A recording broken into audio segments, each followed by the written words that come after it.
Poro sedang menatap jenazah putrinya yang berada di peti, yang sudah diletakkan di dalam peti dan disemayamkan di rumah duka Rumah Sakit Fatmawati, Cilandak, Jakarta Selatan.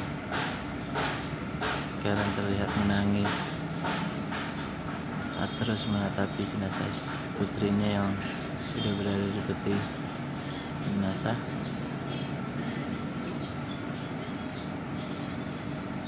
Dikabarkan sebelumnya jenazah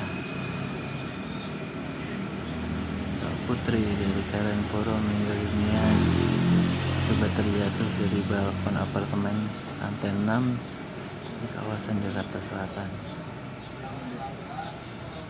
Putri Karen Poro meninggal dunia pada Jumat malam pukul 10.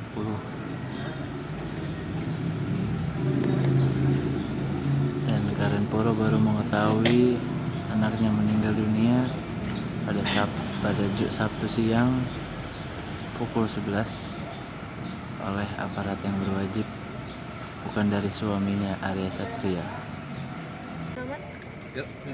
Ya, Kak Karen, sebelumnya turut berduka cita sedalam-dalamnya. Mungkin sedikit Kak bisa diceritakan awal pertama kali Kakak mendengar kabar seperti apa? Jadi saya mendengar kronologis yang belum terlalu jelas, karena memang sampai sekarang juga saya masih belum bisa bertemu sama bapaknya. Kalau tidak salah masih ditahan karena apa yang terjadi sama anakku itu kelalaian ya. Anak bisa ada di balkon jam 9 malam hujan-hujan, kemana bapaknya ya? Anak ini bukan anak ini anak yang masih kecil. Saya dengar berita ini jam 11 siang, dan yang menelpon bukan pihak dari keluarga ayahnya. Yang menelpon adalah polisi. Saya pikir ini bukan nyata.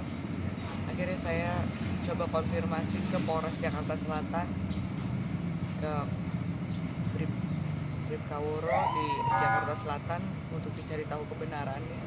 Lalu tiba-tiba dia bilang, oh nggak ada kasusnya. Saya udah senang. Lalu ketika itu tiba-tiba ditelepon balik lagi, hati saya udah nggak enak. Karen, betul kejadian di apartemen Aspen. Anak Mbak Karen jatuh dari lantai 6. Dari lantai 6 jatuh sekitar mungkin jam 9 lebih ya, karena dibawa ke Mayapada dulu jam 10 malam. Lalu karena mereka tidak punya fasilitas yang ini untuk forensik dan lain-lain, akhirnya dibawa ke Rumah Sakit Fatmawati. Tapi saya sendiri yang menandatangani juga untuk saya tidak mau anak saya diotopsi. Kasihan. Saya udah gak bisa berkata-kata apa lagi, hanya minta mohon doanya untuk anak saya. Akhirnya anak saya kembali ke pelukan saya, tapi dengan keadaan anak saya sudah dipanggil Tuhan.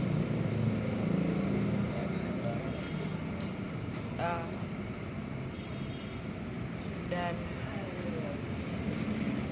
mungkin ini saya lihat bahwa Tuhan lebih sayang sama Zefania ya. Apa yang sudah diberikan Tuhan, titipan Tuhan, haknya Tuhan juga untuk mengambil. Saya hanya bisa bersyukur sama Tuhan. 6,5 tahun saya diizinkan mempunyai seorang putri yang cantik, yang baik di dalam hidup saya, mengisi hidup saya.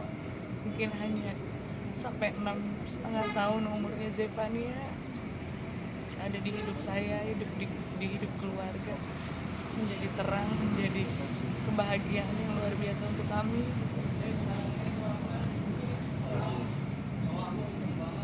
Dan saya hanya mohon doanya untuk Zefi. Dia udah senang, dia di pangkuan Tuhan sekarang, di penciptanya lagi. Saya hanya butuh kekuatan untuk diri saya aja dan keluarga. Saya berusaha untuk kuat aja sekarang. Saya hanya mau bikin anak saya pergi dengan tenang aja. Ada firasat sebelumnya kak?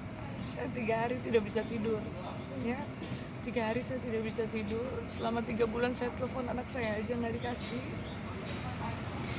Tapi malam itu pada saat kejadian ada nanti di handphone saya, tapi saya nggak tahu handphone saya di mana. Saya WA Arya. Saya bilang, perasaan saya udah nggak enak. Itu hujan besar, perasaan saya sudah tidak enak. Saya bilang bahwa aku perlu lihat anakku. Tolong, kalau kamu masih punya hati. Sudah 3 bulan saya tidak bicara sama dia, saya tidak dengar suaranya. I really need to see her. Saya nggak bisa kuat terus. Tolong, kamu boleh siksa saya, tapi jangan siksa batin anak saya. Ternyata anak saya udah nggak ada. Pada saat saya message dia jam 1 malam itu, saya message juga ibunya. Message juga ibunya, ibu dari bapaknya. Akhirnya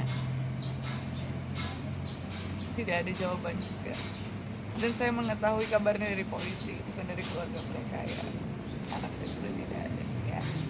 Teman-teman, terima kasih untuk dukungannya, minta doanya.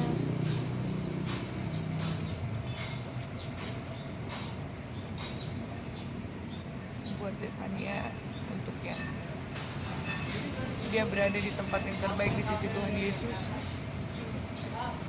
Kita doanya juga untuk kami sekeluarga supaya diberikan kekuatan, ya. Terima kasih teman-teman. Terima kasih.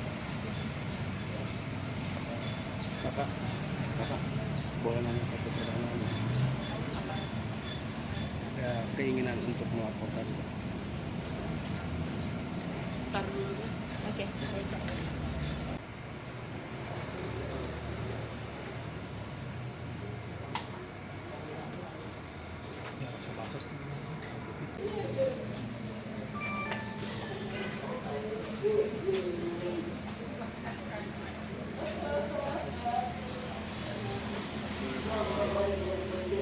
Thank you.